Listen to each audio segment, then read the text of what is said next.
Bill, can you just sum up your emotions right now after such an afternoon? Well, I feel great for these kids, especially these seniors. They put in a lot of work. You know, you go all the way back to when we first came here. Personally, when I first came here, which was after the Super Bowl, and started the 5:30 a.m. workouts, and then all the things that came up during the off season off the field. And you just can't say enough about these kids. It's maybe a little redundant, but I've been around some special teams, and this is a very special football team because of the players and especially the seniors. Bill, what was going through your mind on the final kick? Well, I'm Irish Catholic from Boston, so I said a Hail Mary, Our Father. I mean, I don't know. I'm not sure that really worked, but I just knew that our kids played hard, and I was just hoping that he hooked it. That's what he did. But you can't say enough about Wisconsin, and I have a lot of respect for Brett Bielema. I really like the way he plays the game and coaches the game. It's tough football. It's Big Ten football, and they did a great job defensively against us, and I thought our defense hung tough, and just can't say enough about Wisconsin, and I wish them luck after the game and next week's game. Hey, Bill, to your left. Can you talk about your defense and how it played after those first two drives in Wisconsin? Did you make any adjustments? Or? Yeah, I thought Ted, Jonesy and Jack Ham just asked me that same question, and I thought Ted did a really good job along with the defensive staff of making some adjustments after that first couple series there, and our defense really held tough because we weren't doing anything offensively after the first drive, and we were sporadic all night, and it's a testament to those kids on defense and that coaching staff over there. They did a nice job all night. Bill, to be sitting here at 8-4, especially after an 0-2 start, would you have thought that this kind of finish would have been possible for this team as the season was going on? I mean, it's hard to say, Corey. I knew that this was a very frustrated football team after the Virginia game, and I knew that we had good football players. I watched them play. I think I have an idea of what a good football player looks like, and I saw it on our team. And Ohio, we didn't play as good as we could have, and Virginia didn't play as good as we could have, and then we kind of turned it around and lost one here or there. But these kids hung tough, and it's about these kids. It's about this senior class and this team. Hey, Coach, this Penn State family has been with you every step of the way. And this Penn State family has loved the way that you have come to the forefront, and you have been here every step of the way with us. We just want you to know that we love the way that you've been here with us, and we would like you to have a statement here in front of all the media to say that we are Penn State. Thank you, sir. Okay. Thank you. I'm with you. Holy shnikes. I got you. Hey, Bill, I got an easier one for you now. Oh, please, God, Joe. Who passed the hat tonight? Somebody passed the hat. Joe, go ahead, man.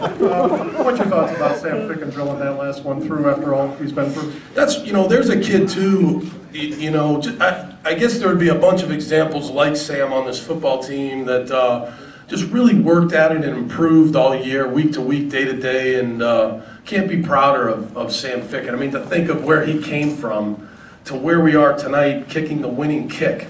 I know none of you guys thought he was going to do that. Now we did in the walls of the Lash, but so you can't say enough about. I'm just kidding on that. I'm sure some of you guys thought he would get better, but I can't say enough about him and the way he rallied tonight, and he made some big kicks for us tonight. Bill, you guys, everybody wore 42 on their helmet. Hodges wore Mouty's jersey. When did you come up with the idea to honor him like that, and how did that come about? Well, Gerald Hodges, he texted me and called me after the Indiana game, and he asked me if he could do that the night of the Indiana game, and I thought that the first thing we should do is probably check with Michael, and Michael was all for it, and I thought that was a great gesture by Gerald to do that. And then on the 42 on the helmets, the seniors came to me and they wanted to do something for Mike, and that's what they decided to do. And of course, Spider had it ready to go, because back in the day, they used to have numbers on the side of their helmets for the radio announcers, and so they could see the numbers better, and so Spider had it there, and I'm not sure if Spider's been here since 1966, but I think he's been here for a while, and he was good to go on that, and so the seniors had that idea, and I thought it just shows you what Michael Mowdy meant to this football team and this program. Hey, Coach, just piggybacking on Corey's question a little bit, the difference between winning this game and the difference between going 7-5 and 8-4, especially with everything you've got ahead of you going into the offseason. Yeah, no, there's a huge difference. It just sounds better. It's to think that we won 8 out of our last 10 games, and and won 8 games, and it's just a much better feeling. When you've been in a losing locker room at the end of a season, that's a horrible feeling. And when you've been in a winning locker room as your last game of a season, that's a euphoric feeling. So, I feel really good for these kids. I really do. I mean, it's the players. It's a players' game. The coaches. I mean, I didn't make many good play calls tonight. The players went out there and played their butts off, and defensively hung in there and did a great job, and we ended up winning. Hey, Bill, two-parter. What did you see on the play to Jesse James that got him so wide open on the touchdown, and also just Jordan Hill's play in the second half? He isn't 100%, and he kind of took over the game there. Jesse James. It's a play called special that we run quite a bit, and Matt has a great feel for that play, and Jesse's got an under on that play, and he did a nice job of weaving through some traffic there and then coming open, and. There's another guy that's a tremendously improved player for us and has a really bright future, and then Jordan Hill. I mean, it's just hard to put into words what Jordan Hill's meant to this team. It's he just plays so hard. He's an excellent football player. He plays with great leverage, great hands. He's a phenomenal kid off the field. He's great in the locker room. There's nothing you can say bad about him. I mean, he spoke to the team. Yesterday, and along with the other seniors, and his personal story is unbelievable, and it's just wish we had him for longer. Yeah, could you talk about the interception Fagnano had in the fourth quarter and what it means for a guy to go from walk-on to making a stop like that at the end of his career? Yeah, I think it's just great for Jake. I really personally just enjoy watching Jake play, because Jake plays the way a safety should play. He's a tough kid. He's a tough tackler. He's a Pennsylvania kid. He grew up loving Penn State.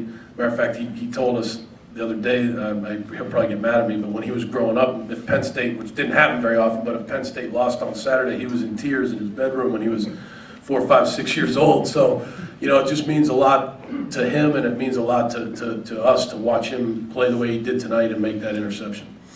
When Jordan came off, did he just tweak the knee a little bit, and what did he say? There was no doubt about him going back in? Yeah, I didn't really talk to him, David, but it just seemed like when he got up and, he kind of nodded to me, and, he said he was okay. I don't know the official whatever happened to him, but I'm sure it was just something that he tweaked the knee, yeah.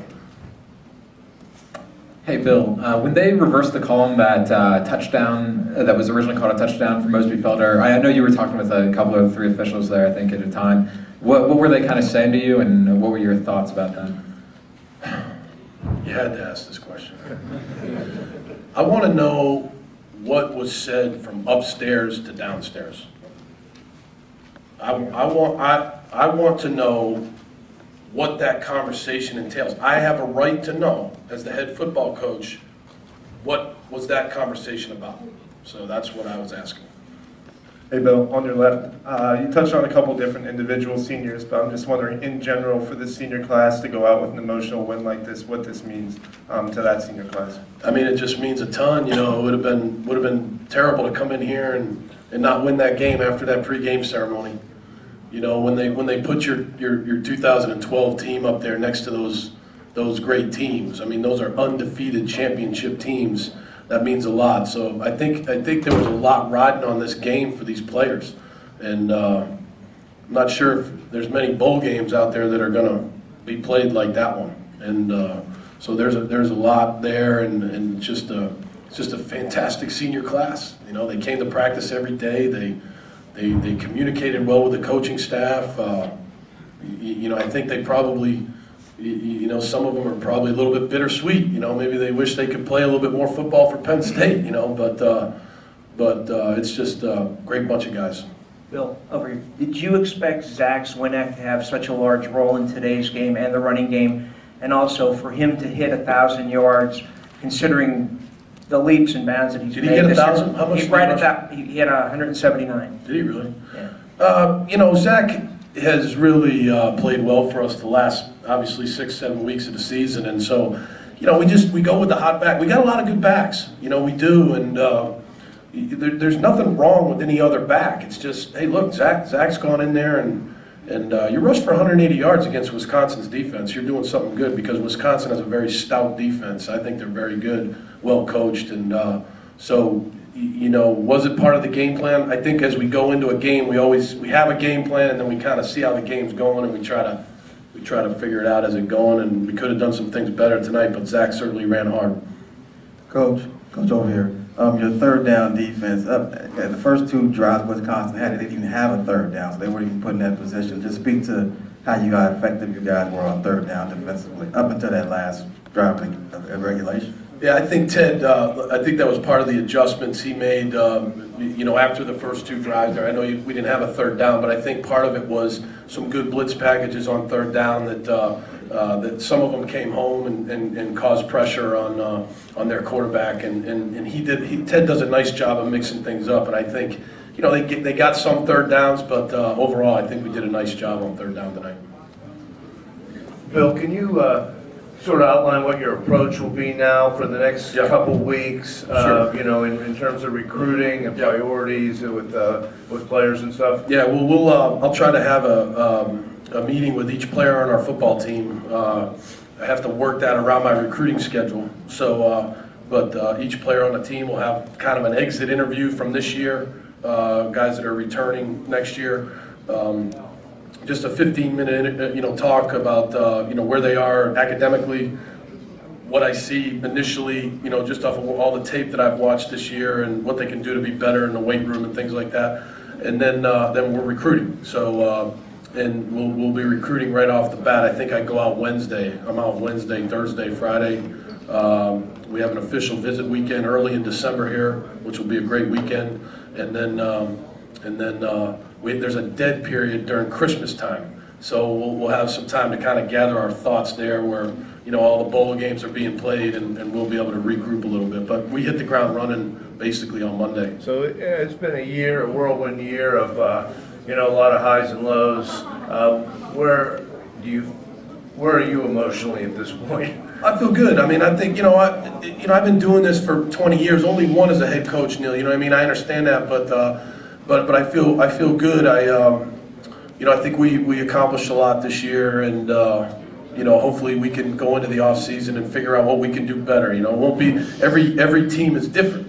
You know, so every year is different, and so next year's team will obviously be a lot different than this year's team. You know, who knows? We might come out in a wishbone next year. Whatever suits us, you know, is what we're going to do. So you know, it takes time to evaluate that. But as far as you know, our coaching staff and myself, we're ready to go to the next stage, which is really recruiting.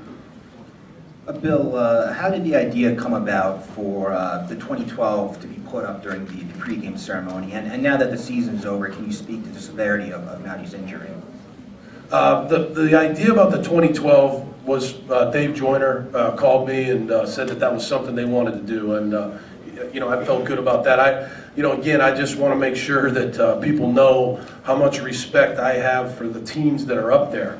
You know, the national championships, the undefeated teams. I mean, there's some great teams up on that ring there and on that east side, and to have our 2012 team up there is pretty neat. And as far as Mouty's knee injury, I'm not going to get into the details of that. You know, at the end of the day, we'll let Mike handle that. You know, that's something that Mike can handle with his family and you know, however he wants to do that. But I'm not going to speak about Michael's injury. Thanks, Coach. Thanks, guys. Thank you.